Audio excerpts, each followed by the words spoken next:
Hello, everyone. Good evening. I know people are still funneling in. Come on in. It's a safe space. Good evening. This is Revolution Podcast. I am your host, Jason Miles, and let me bring in my favorite person in the whole wide world that is Haitian and that lives in Miami. His name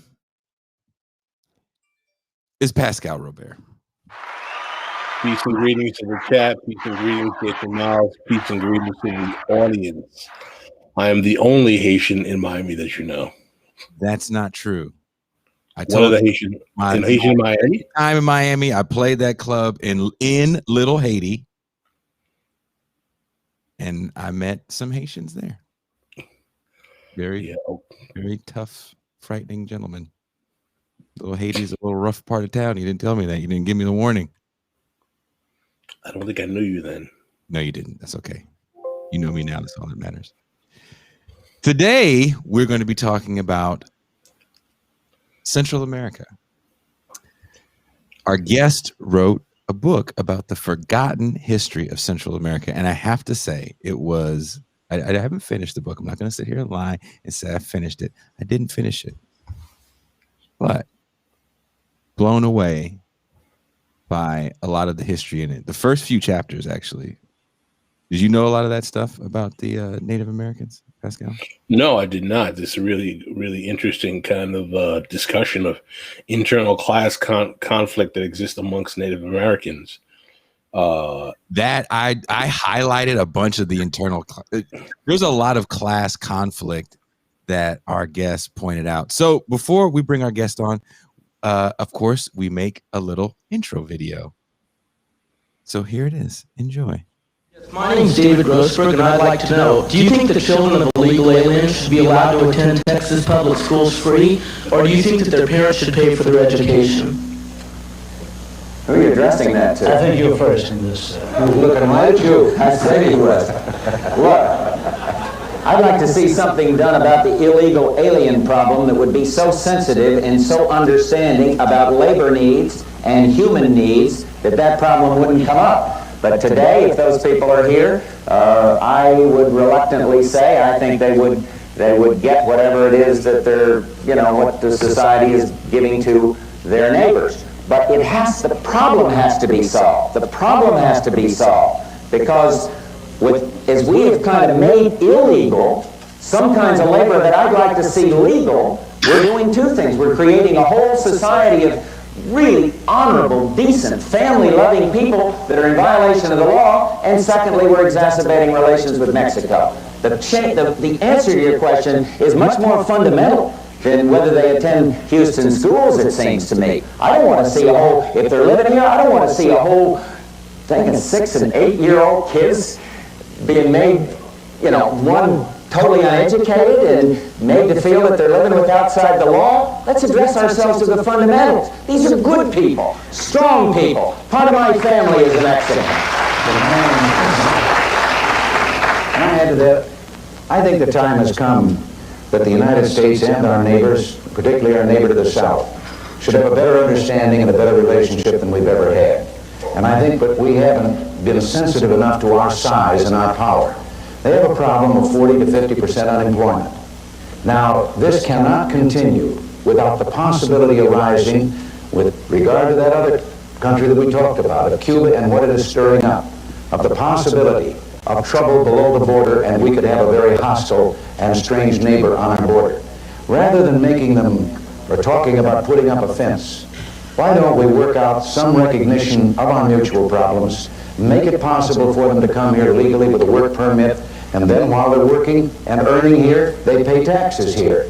And when they want to go back, they can go back, and they can cross and open the border both ways by understanding their problems. This is the only safety valve right now they have with that unemployment that probably keeps the lid from blowing off down there. And I think we could have a fine relationship, and it would solve the problem you mentioned also. In Aviva Chomsky's latest book, Central America's Forgotten History, Revolution, Violence, and the Roots of Migration, she speaks of collective memory by saying, all memory is, in a sense, constructed, As individuals or as members of groups, we privilege some memories over others, and we create coherent and meaningful stories and understandings of our past and present out of fragments of memory. Forgetting is an inevitable part of memory. By highlighting, remembering certain details, events, or interpretations, we erase or forget others. We forget because our individual and collective histories overflow with detail that would form a chaotic blur if we did not form them into coherent narratives. But when we rely on one narrative, we may be suppressing others. The obvious intervention of a foreign power, because these homegrown parties are not really homegrown. They're being funded or advised by a foreign power, i.e. the Soviet Union. Я абсолютно убежден в том, что правительство Арбенса, The Arbenz government, which had been in power from 1950, didn't enjoy any logistical support from the Soviet Union. поддержкой со стороны советского правительства. И даже We didn't even have diplomatic relations. установлено дипломатических отношений между нашими государствами. There was no Soviet mission in Guatemala. Советского представительства. Racist rhetoric regarding immigrants as well as draconian policy on immigration didn't start with Donald Trump, and it doesn't seem to be ending under the current Biden administration either. The United States intervention in Central American politics has been a long-standing affair with disastrous results for the people of that region.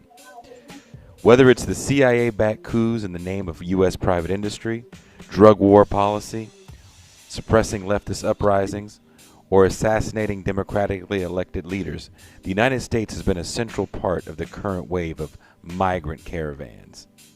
We'll discuss these issues and more with author and historian Aviva Chomsky. This is Revolution. They're not sending their best. They're not sending you. They're not sending you. They're sending people that have lots of problems, and they're bringing those problems with us. They're bringing drugs, they're bringing crime, they're rapists, and some, I assume, are good people. I want to be clear to folks in this region who are thinking about making that dangerous trek to the United States-Mexico border. Do not come. Do not come. The United States will continue to enforce our laws and secure our border. There are legal methods by which migration can and should occur. But we, as one of our priorities, will discourage illegal migration.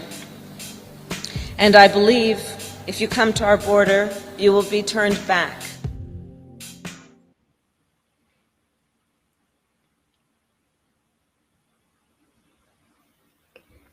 No sound, Jason. I had to mute myself because there was an echo. Without any further ado, let's bring in our guest, Aviva Chomsky.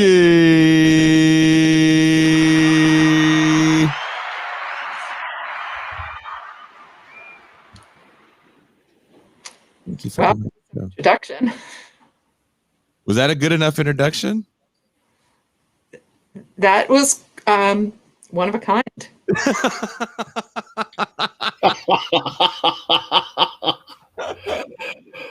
Oh. Well, let's just cut right to it, Pascal. Professor Chomsky, in reading your book, you really talk about how memory by nation states is often forgotten conveniently to perpetrate certain narratives, activities, behaviors.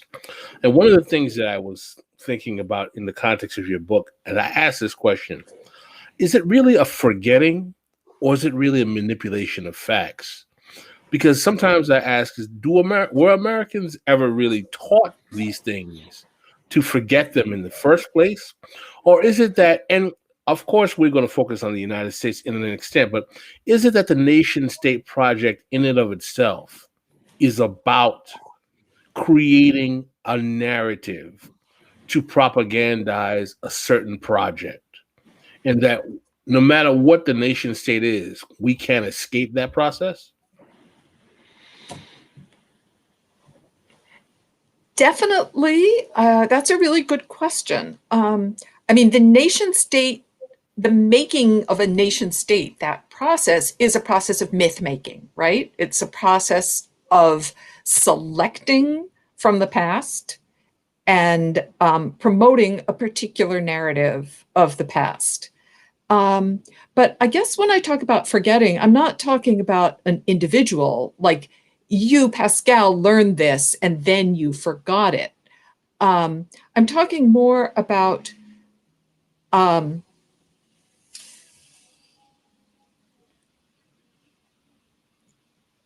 what we see, what we're taught to see, and what we're taught not to see in different ways.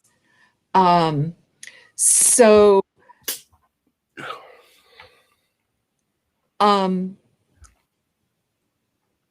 you know, when I think about US history, so like one of the things, for example, like we're all taught, everybody who learns history in this country is taught about the colonists, right? The colonists who came from Britain and who settled and farmed and, you know, the founding fathers. Now, there's things that we all know. And yet we all, like, we don't think through. So when I talk about colonial United States, I always try to use the term colonizers instead of colonists. That is, to me, the term colonists is a kind of a whitewashing. Like, these were colonizers. They were people who came to take land that belonged to somebody else. And to expel or exterminate or enslave the people who lived there. That's colonialism. They were the colonizers. So that we call them colonists to make them sound kind of different from other colonizers. And then when we move forward in history, and you know, the version of history that children are taught in schools kind of, you know, begins with colonists and then it kind of jumps to the American Revolution. That the American Revolution, so like everybody knows that they were colonizers, but we don't know it at the same time that we know it. You know, we jump to the American Revolution and we're taught that it's a revolution against colonialism. It's a revolution for freedom. But we also know at a certain level that it was actually the colonizers who carried out this so-called revolution, right? It was white, British, English-speaking, Euro Property owners. People, property owners, land surveyors, slave owners, were the people who carried out this revolution. We all know that, and yet we think that it was we're taught to think that it was a revolution against colonialism. And you know, if we kind of move the chess pieces around on the boards in our minds, we can see very clearly, no, this wasn't a revolution against colonialism. It was a revolution, if you want to call it that. I wouldn't exactly, but it was a movement led by colonizers in the interests of promoting colonialism. It wasn't against colonialism at all. It was just, in fact, it was the British who were trying to pull back on their colonial project in North America because they had other more lucrative things going on. And so the colonizers here wanted a freer reign to continue their colonial project. So it's not forgetting in that you learn something and then you forgot it. It's forgetting in that you are taught to put the facts together in certain ways and to draw certain meaning from the facts, even if you also know at another level that there's more to the story than that. Fascinating. One of the things that you also say early on in the book, and I never have thought about this, and I really would like you to elaborate on it for our audience, is that you make a distinction between the Anglo-American, North American settler colonial project and the nature of Spanish occupation of Central and South America. Can you elaborate on the distinction between the two? I understand it when you read it, but I really would like you to talk about that for our audience, because I've never heard that distinction. And frankly, I found it fascinating. It was very educational for me. So the British colonial project in North America, and this was not the British colonial project everywhere, but in North America, because of very little in the way of potential extractive resources, that is gold and silver, and very little in the way of organized imperial polities that they could take over and enslave the population of. And here I'm drawing the contrast to what the Spanish found in Mexico, in Central America, in Peru, where there were large indigenous empires where the population was subjugated and organized and already integrated into an imperial structure where exploitation was the way that they were integrated into the structure.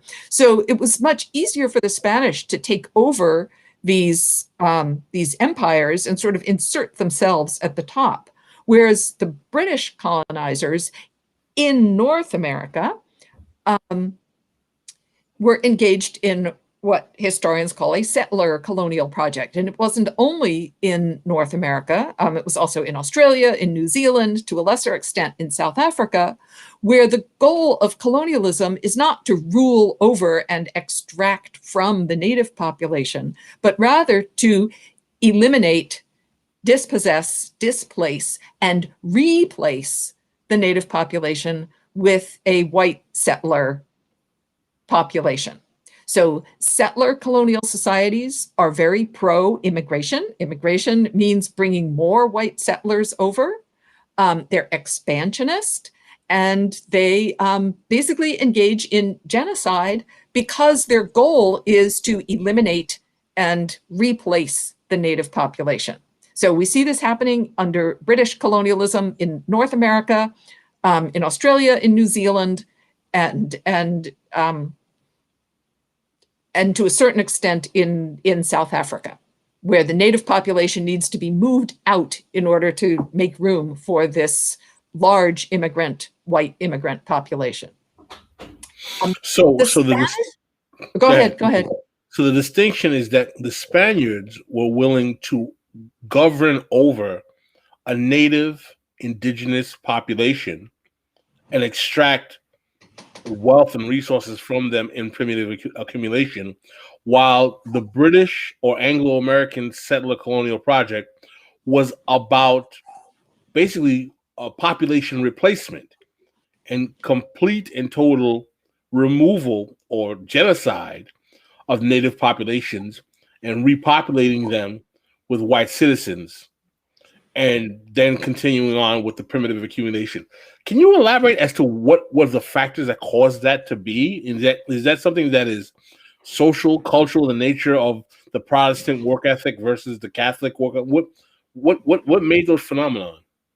Not at all. That is, the British also engaged in what we could call classic or traditional colonialism. For example, in India, where there is these large, dense, hierarchically organized populations, and the British send small numbers of British rulers over to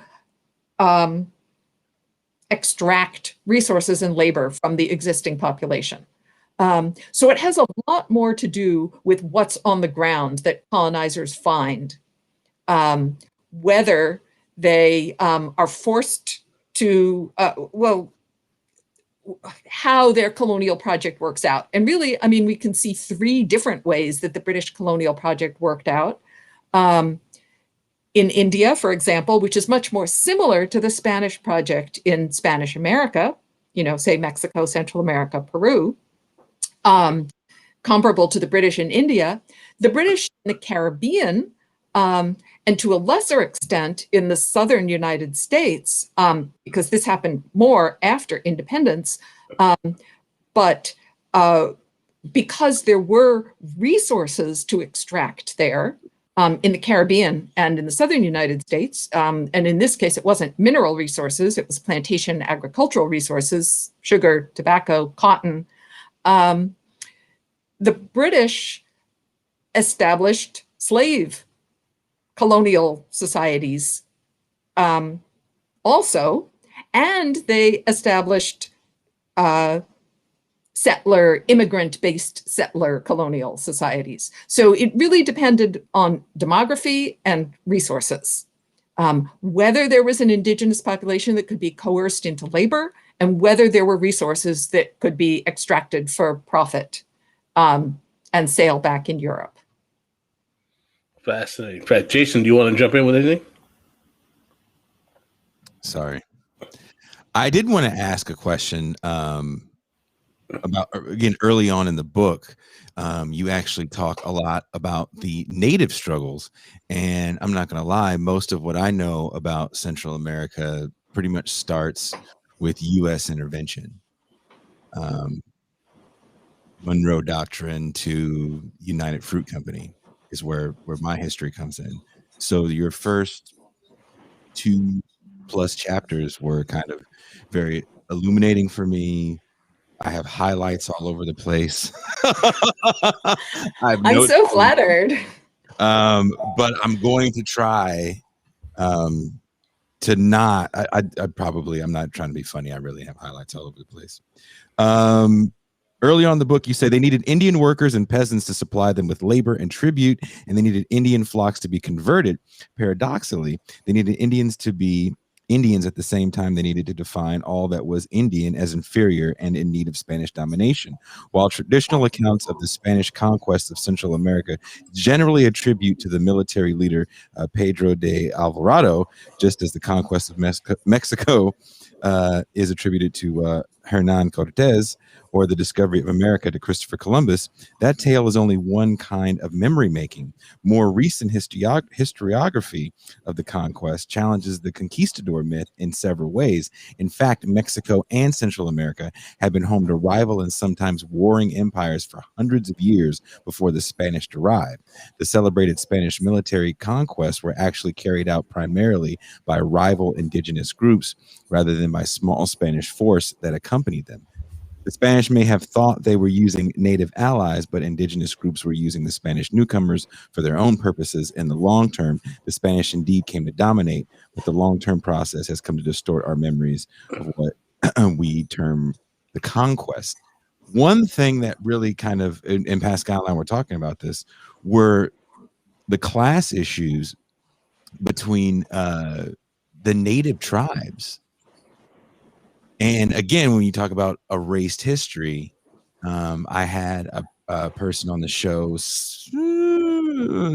5 months or so ago, 6 months or so ago, that actually did a lot of work in Guatemala with the native populations there. And I'm sure people that were following the whole situation with the child separations ramped up under the Trump administration. A big issue that Border Patrol was having was a lot of people are coming from these native populations and there is no translator for them. Can you tell us a little bit more about the class makeup of some of these native populations? Yeah. So, and the terminology that we use primarily in Latin America would be indigenous, and also the term tribe, which is definitely used in the United States, but not so much in Latin America. So,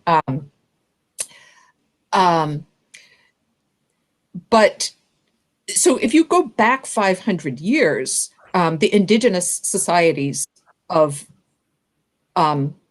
Mexico, Central America, were highly stratified by class. They were empires with, small elite ruling classes who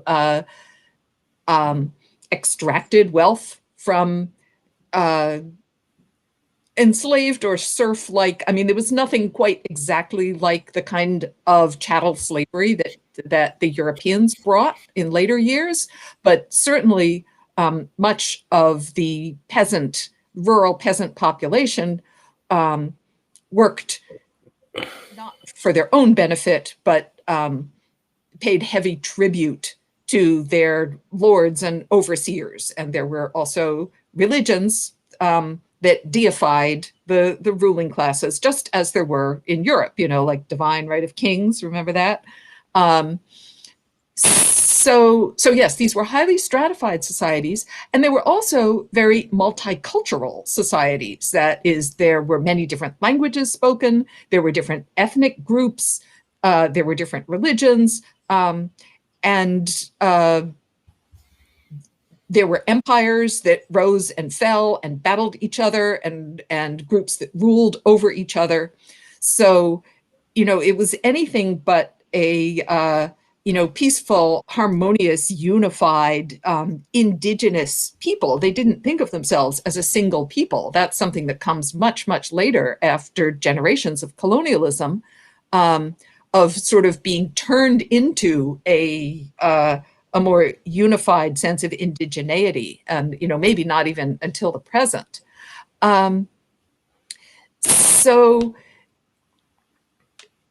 So, when I talk about the conquest, much of the recent work on the conquest looks at, historians have been asking for a long time, how is it that such a small number of Spaniards could conquer these enormous, well-armed empires?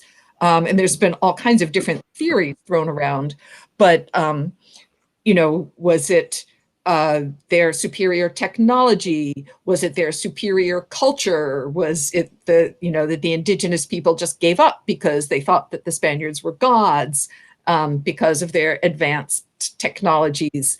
The role of disease, of course, is very important, and I'll talk about that again in a minute, but that's also been been put forth as a potential explanation for the conquest. That is, the Spaniards won because they brought all of these European, and not just European, but I would say Afro-Eurasian, because if you think about the intercommunicated world, and, having just lived through a pandemic, we all know how diseases travel. When people travel, diseases travel with them. So the interconnected world of Afro-Eurasia during many centuries before 1492 meant that the Europeans had already been subject to multiple infectious diseases and plagues. And, we know about the death rates in Europe from these, but that means that the survivors and those who end up traveling to America bring with them a host of pathogens that they can survive, but that are new for the indigenous populations of the Americas. So that did play a huge role. But what the Europeans don't understand is that there's internal dynamics and politics going on here, and that they, in a way, are being, the very small numbers of Europeans, because of their superior technology, which they did have, weapons that the indigenous people did not have, that they're seen as a potential ally in inter-native struggles that are going on. So, and it's really over time, I think, that the role of disease becomes much more important in the Spaniards emerging on top of this system that is finally established. But, at all kinds of levels, indigenous society was and continues to be class stratified. But what happens as a result of the long term of the conquest, there's a huge demographic collapse. That is, 90% of the indigenous population dies in the first 150 years after the so-called conquest. And that's partly how the Spanish emerge in control over the indigenous people who were using them at the beginning, is just simply the death rate and the collapse of organized society with that level of population decline. So I keep getting distracted by looking at the chat. I need to stop looking at it and continue my train of... The chat is like kryptonite. Don't look at the chat. I know. Can't I close it? You want to address people that are like talking. Oh, I know. Don't do it. Don't do it. No, try not to. But maybe if there's some really important questions coming up there, you can bring them back to me. I'll put up any pertinent questions, I promise. So there is a sort of, so I mean, there's both a mingling of Spanish and indigenous elites, and there's a general flattening of the class structure of indigenous population over time, so that indigenous, and with the mixing of elites, indigeneity becomes more and more over the centuries associated with belonging to the rural poor, the servile rural poor, those who serve their masters, those who pay tribute. Now, certain indigenous elites are exempted from paying tribute, but the association of, for the Spanish, governance is under the idea of two republics. There's the Republic of Spaniards who have rights, and the Republic of Indians, who are people who don't have rights and people who pay tribute. But so being Indian becomes associated with living in a rural agricultural community and being subject to tribute. So individuals who leave those communities, who move to the urban areas, who join the lower levels of Spanish society, they never become Spanish, but they become castas. So sort of like people of color, of different colors, but not exactly Indian anymore. So by the end of the 1700s, the Spaniards have developed this elaborate racial classifications of the castas that try to genealogically define people as to where they fit in the racial hierarchy. And, that's not all that different from the United States in the 19th century, where we have these terminologies of like words that I don't even feel comfortable saying, of defining people by the percentage of who is in their ancestry. This is fascinating. There's so much to cover. Your book is so expansive in terms of the areas that it plays on. I'd like to really kind of move somewhat into an area that you can elaborate. There's a current controversy going on about Texas history and Texan history overall, about what was the motivation behind. You couldn't wait to do this. You couldn't. You would wait till towards the end of the show, but you just couldn't wait. No, this is important. We're really skipping a few centuries here. He wants to get right down to it. Once you had that off-air conversation with him and he mentioned this, his eyes lit up like Oreos when you did that. The question I want to ask is, according to your understanding, what was the motivation of the colonialists in Texas separating from Mexico? Was it that the Mexicans were trying to outlaw slavery in the state, and that was a motivating factor behind why the European colonialists wanted to become independent? Or was it simply because they wanted economic autonomy on their own? Because this is something I see a lot of reactionary right-wingers are discussing. And we can pivot back to the U.S. America's history with Central America, but we're talking about native populations, Mexico, and Europeans. I'd like to really hear your thoughts on that, if you can really elaborate. So, let me just go back to what I was saying about settler colonialism and other things we know about central colonialism, but we forget. Like, we know them, but we kind of push them aside because they don't fit into our narrative. So, if you follow the argument made by Gerald Horne, who we were also talking about earlier, that what we call the American Revolution was actually a counter-revolution. It was a pro-colonial revolution. It was a pro-slavery revolution.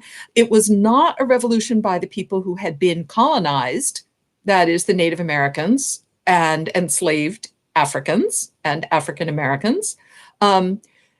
And, here I draw the contrast with the Haitian Revolution, which happened just a few years after the so-called American Revolution. And I say so-called because when you're talking about Latin America, it's really difficult to use the term America to refer to the United States. Since America, for Latin Americans, America is the entire continent, North and South. It's one single continent, and everybody who lives in what we would call the Americas is American. And yet the term American Revolution is so deeply embedded in us, it's hard to call it anything else. So that's why I was calling it the so-called American Revolution. The Haitian Revolution was carried out by the people who had been colonized, that is, the Africans and Afro-descended peoples of Haiti. And their revolution was a revolution to overthrow colonialism, that is, to drive out their French colonial masters, to end the plantation system, to end slavery. That's completely the opposite of the US American Revolution, which was a revolution to entrench the power of the colonial masters, to entrench slavery, and to promote expansionism. So immediately after independence, the newly founded United States sets about colonialism, colonization. We call it expansion, we call it manifest destiny, we call it westward expansion, all of these kinds of euphemisms. It was colonialism, settler colonialism, and it also, the United States embarks immediately on a project of fostering, welcoming white European immigration because of this settler colonial project of eliminating the native population and establishing white British American control over the newly conquered territories. So the United States is at war from day one against the indigenous peoples of the continent, and it is a war to remove the indigenous peoples and replace them with white settlers and with a plantation economy where that is possible, especially in the sugar and cotton belts of the South. So the US Anglo-Americans who go to Texas are part of this larger expansionist project. So they initially accept Mexico's, and the new United States has recognizes Mexico as a country the way it does not recognize native peoples as countries or nations with rights. But so the expansionists who go to Texas are not all that different from the expansionists who go to Nebraska, from the expansionists who go to Minnesota, from the expansionists who go to California, from the expansionists who go to Nicaragua. Having this, so native people are simply to be removed, eliminated. Mongrel people, as they consider Latin Americans, Mexicans, Nicaraguans, hopelessly mongrel people, as the US Congress describes them when trying to decide who is eligible for citizenship. Because remember, of course, that only white people are eligible for citizenship in this new United States. We all know that too, but we still don't think it is a settler colonial country, but of course it is. So how to deal with Mexico, Nicaragua? Are these sovereign nations that have rights, or are they mongrel people who need to be dominated by the superior races, the white, especially Anglo-American races, as they thought of themselves? So those who settle Texas initially accept Mexican conditions, but they also are clearly engaging in part of the settler colonial project. Does that answer your question? So on the issue of slavery, was part of the problem that Mexico, what I know, was actually interested in abolishing slavery and they wanted to continue with the project? Yes, but that's only, yes, Mexico abolishes slavery as shortly after independence. The United States is one of the very last countries to abolish slavery. After the United States are only the two remaining Spanish colonies of Puerto Rico and Cuba, and Imperial Brazil. Every other country of the world has abolished slavery. Britain abolished slavery in its colonies decades before the United States did. So, if you say, well, so if there had been no American Revolution, slavery would have been abolished in the 1830s instead of in the 1860s. Fascinating. Jason, you want to jump in? I can. I mean, I know we only have a very limited amount of time, and I kind of wanted to fast forward because, again, this book covers a lot that we don't talk about, which is that indigenous history of the early makeup of what we call Central America. Can we fast forward a little bit to, let's go beyond the Monroe Doctrine, and can we get at the turn of the century when U.S. has some major agricultural interests in Central America specifically? In the video that we made, I actually had took an excerpt from. I have to watch a lot of documentaries to pull this footage. And there was an interesting documentary that was made actually from the BBC, is where that came from, and you talk about it in your book as well. And of course, the great Vijay Prashad talks about it in his latest book, is the U.S. CIA's involvement in a lot of these overthrows. And that's why I wanted to cut that clip of the CIA agent saying, well, you know, the Russians were giving these guys money and military support, so we had to intervene. And then you hear the KGB agent go, we didn't even have diplomatic relations with them.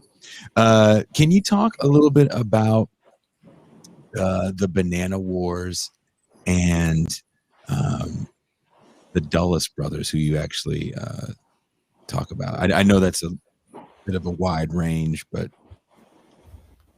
can we get into that a little bit?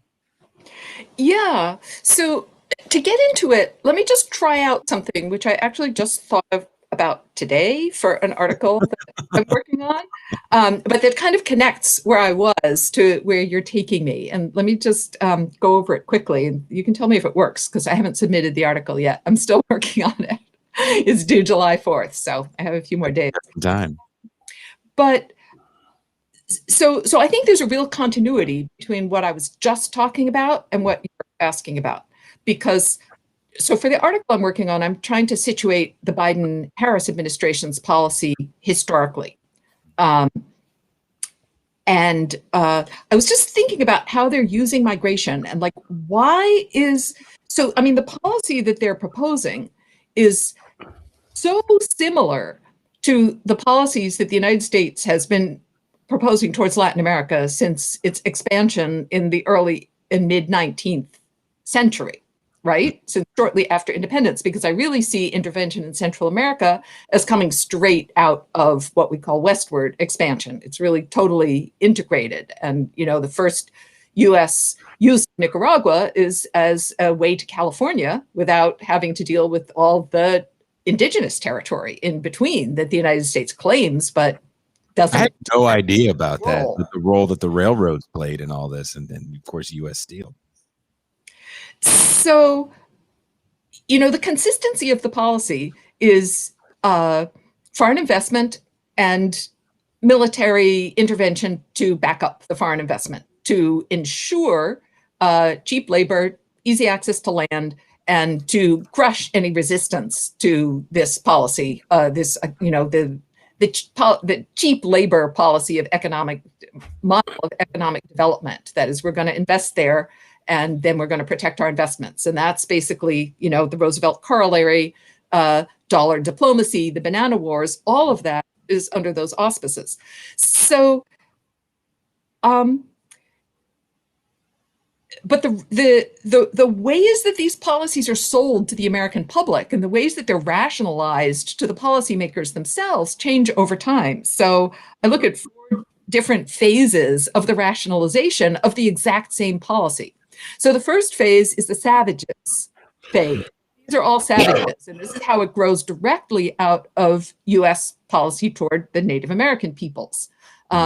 Central Americans are kind of like, you know, kind of like Native Americans. They're savages. They don't know how to govern themselves. They don't know how to make the right kind of economy. So we need to, bring progress to these savages by, by foreign investment and military control. So the second phase is the communism phase. And this is what starts after World War II. So I would say the savages phase really goes from the mid-1800s to the mid-1900s. The post-war policy is the anti-communist policy. Again, that's the rationale that governs the exact same foreign investment, low wages, and military intervention to put down any kind of protest against our companies bringing progress to these countries. But now, instead of, it's savages, so we have to put them down and kill them, it's, they're communists, we have to put them down and kill them. Like, that's why we need to keep funneling military aid here and overthrowing governments. And then there's a short interlude of the drug wars, where that becomes the excuse for all the intervention and for the foreign investment in the interests of economic progress that only white people from the United States can bring to these countries, because they're all, transferring drugs. And now it's migration.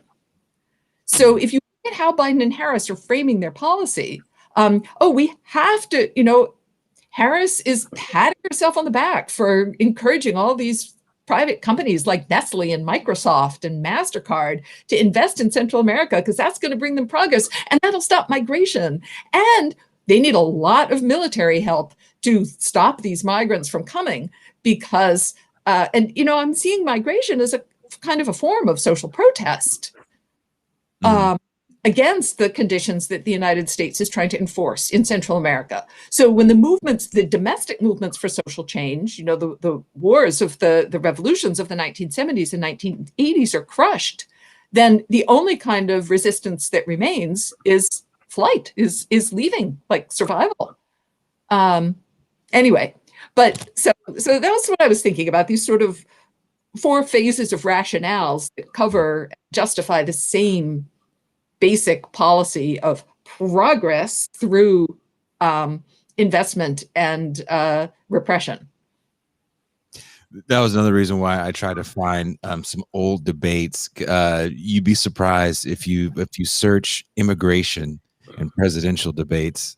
It's like every 4 years there's 2 dudes yelling about how they kind of want brown people over here, but they just don't really want brown people over here.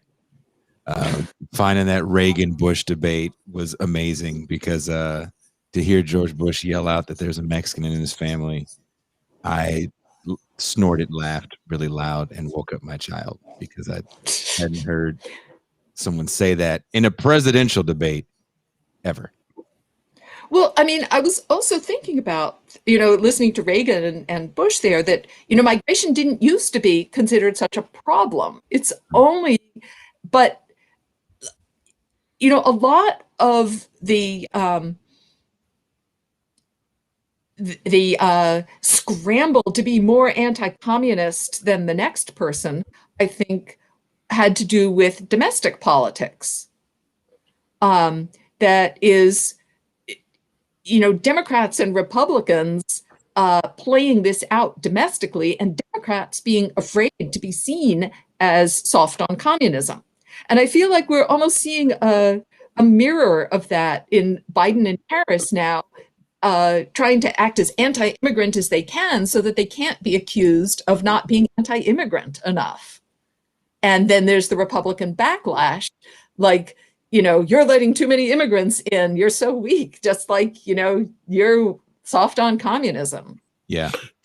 I want to kind of enter there, is that, do you think the Democratic Party's posture on coming down hard against Central American and Latin American immigrants right now, demonstrated by Harris's recent speech, is that a reaction to fear of being deemed soft on immigration by the Republicans, or is there a greater or deeper realpolitik, bipartisan-wise, I should say, on this issue that's existing that you could educate us on? I'm really curious as your thoughts.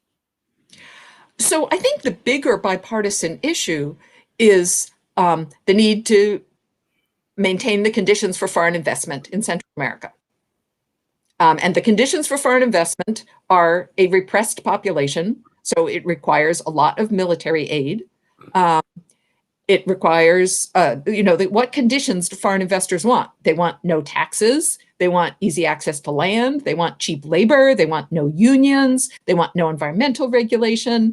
They want to bring, to make a lot of profit. That's what they want. That's what they are, right?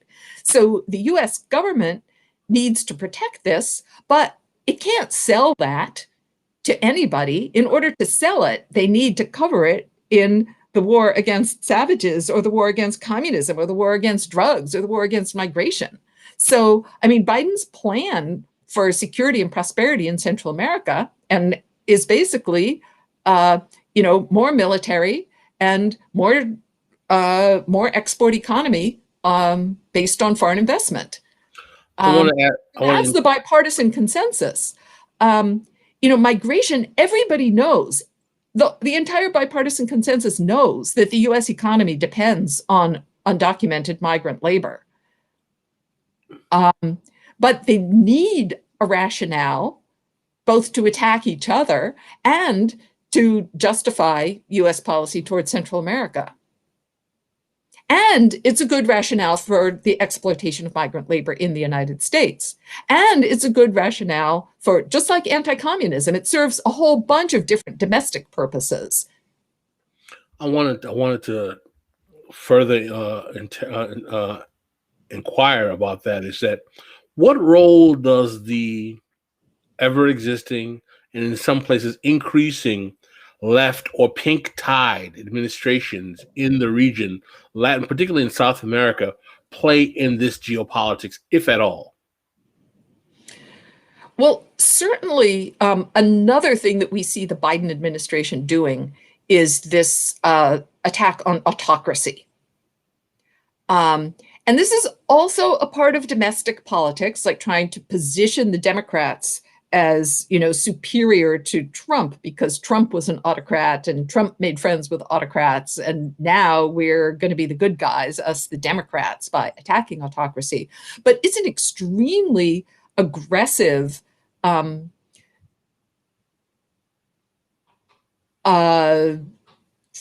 policy, that talks about us, reasserting America's leadership in the world and our competition with China. And an attack as an autocrat has become like the new epithet of communist, where people who are tagged as autocrats now are rightly fearing US interventions. And, trying to show that we're not soft on autocrats. So it's an extremely dangerous foreign policy positioning that Biden's engaging in. This labeling of people as autocrats. The 21st century socialism, or, the pink tide, which included, quite a variety of both socialists and non-socialists, definitely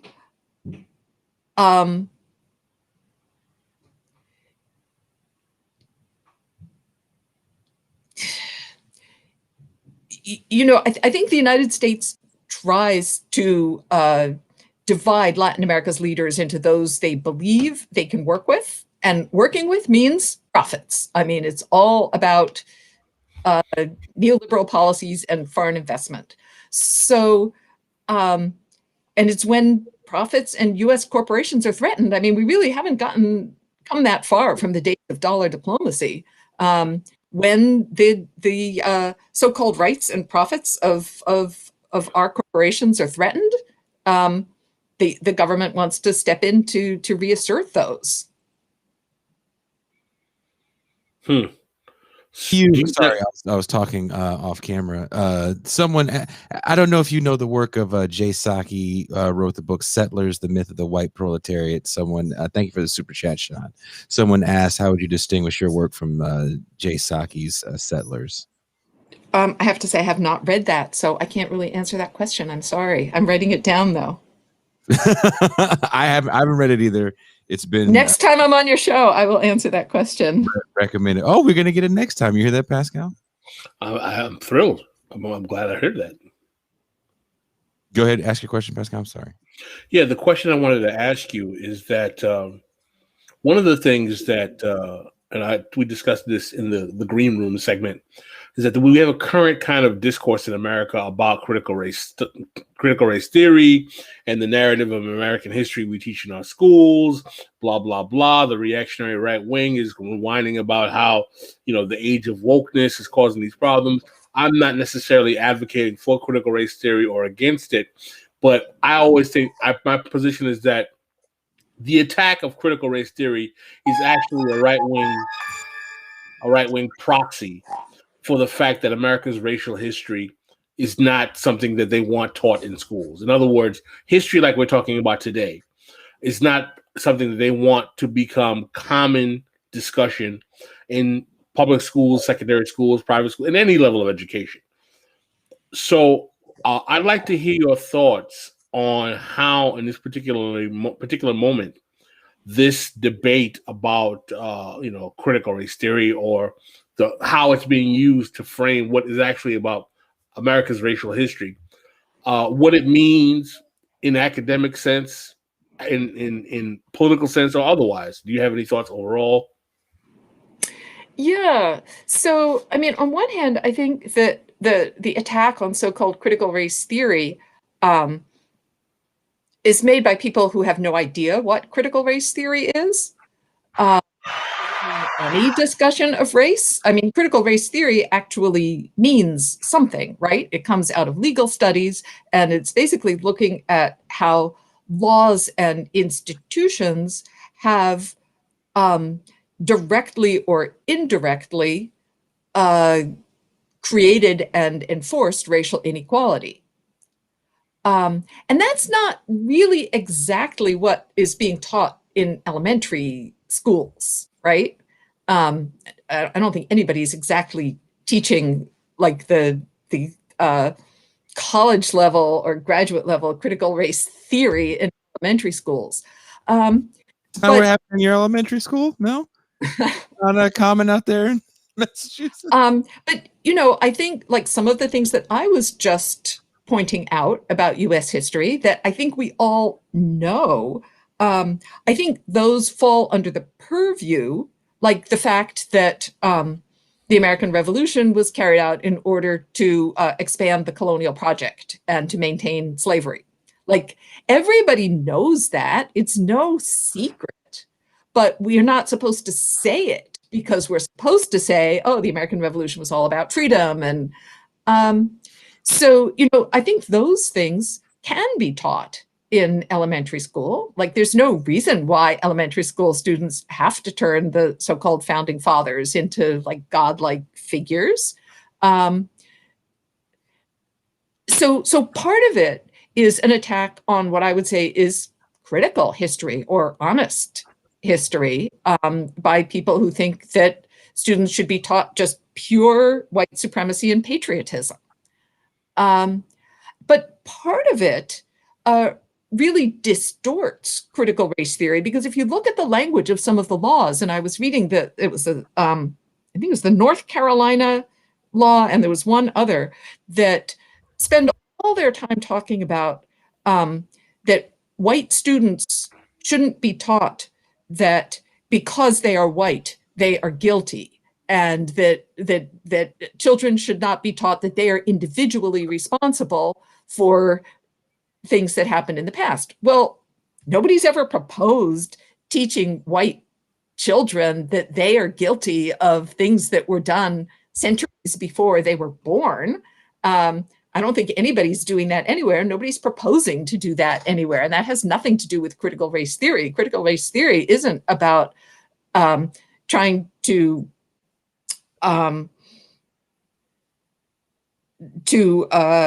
shame white people, especially white children. No, I mean, watching a little bit of the news, I mean, that's apparently what it is. I don't really get too much into that.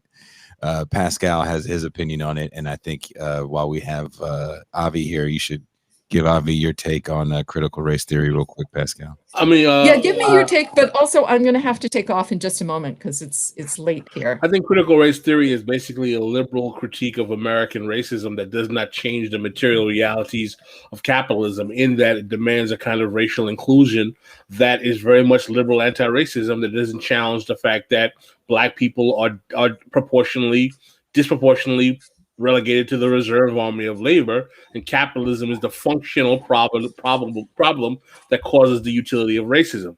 I think that the problem I have with critical race theory is that it comes out of a period in academia where we moved away from structuralism and moved towards post-structuralism and postmodernism, in which we looked for individualistic realities to challenge the system that were not rooted in structural political economy. So, I mean, I think that the term critical race theory actually encompasses quite a broad spectrum of approaches, because I think that there, at least in what I would define as critical race theory, are these structural approaches that you're describing, looking at how structures and institutions have created inequality. Right. Well, I would say that the structures talk about race as creating discrimination, but the question is is there interrogation of the utility of capitalism in actually creating inequality, and how capitalism demands race and racism to maintain that inequality? And I think that that's an aspect of critical race theory that is lacking, that is basically a manifestation of liberal anti-racism. And I'm not saying critical race theory is bad. I'm just saying that critical race theory for me is not radical enough, quite frankly. Critical race theory, if we talk critical race theory in every single school in America, it's not going to change the wealth hierarchies that make capitalist property relations necessary. You speak for yourself. I'm going to use it to yell at white people. Well, on that note,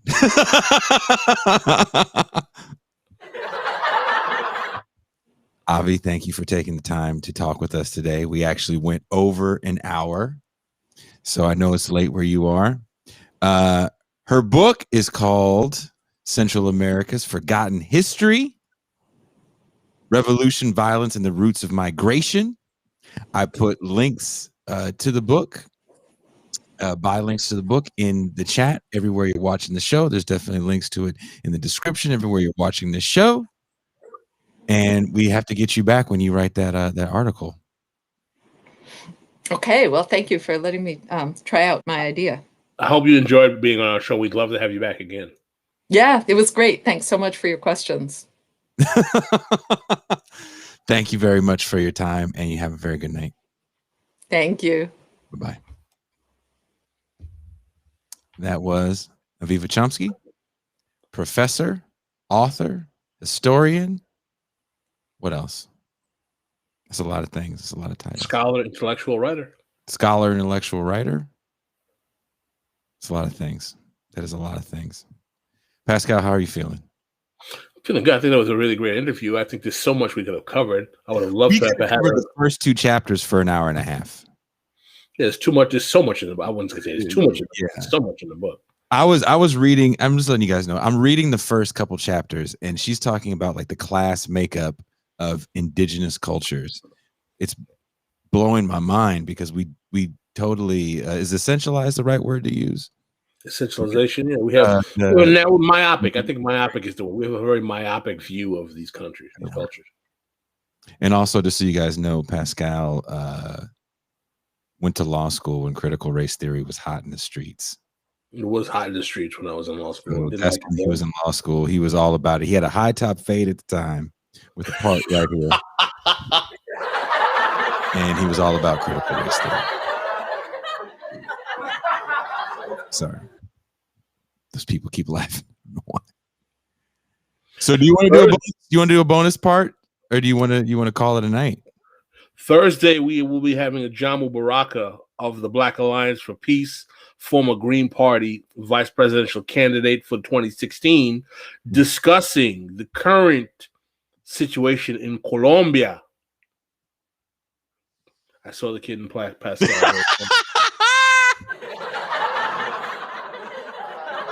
Sorry. That was pretty goddamn funny. That was pretty goddamn funny.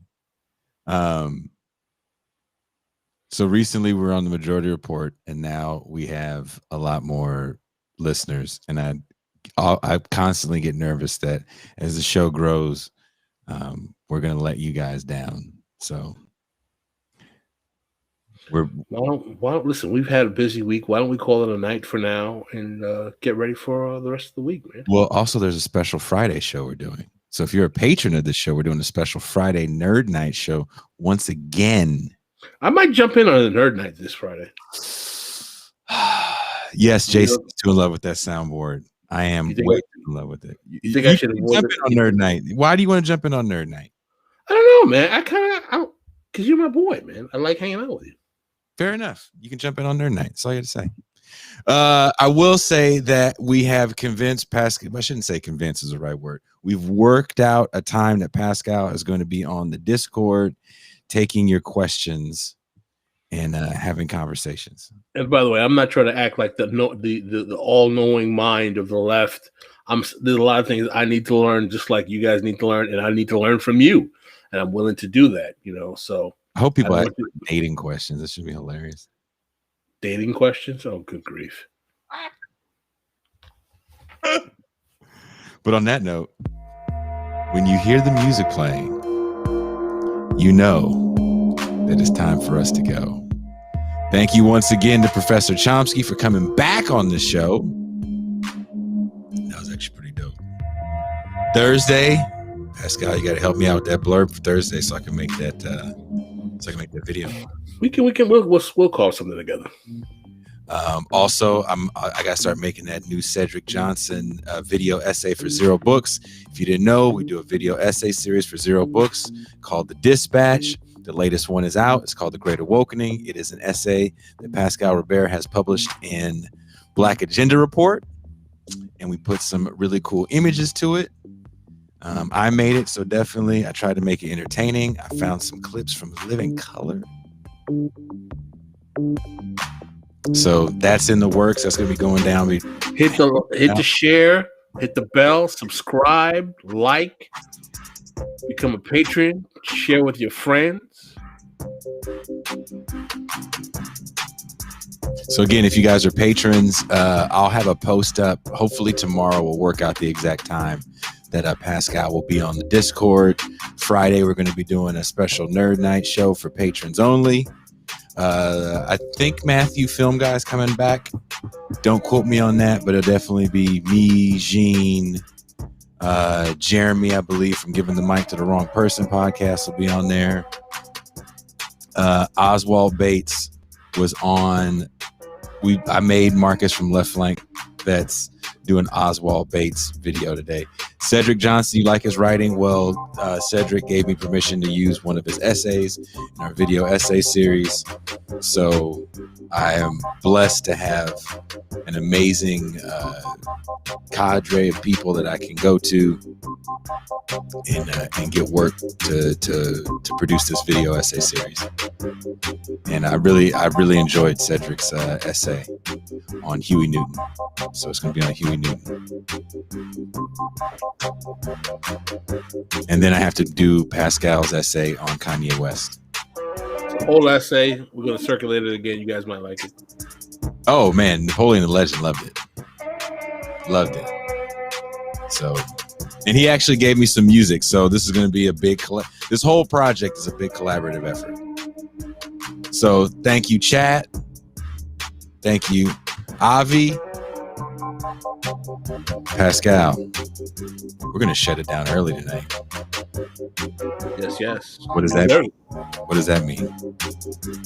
Cartoons and comic books. Oh, well, you know what? If you said cartoons and comic books, that means I get to leave with my favorite ender, which is just cartoons. You guys have a good night, and we are out.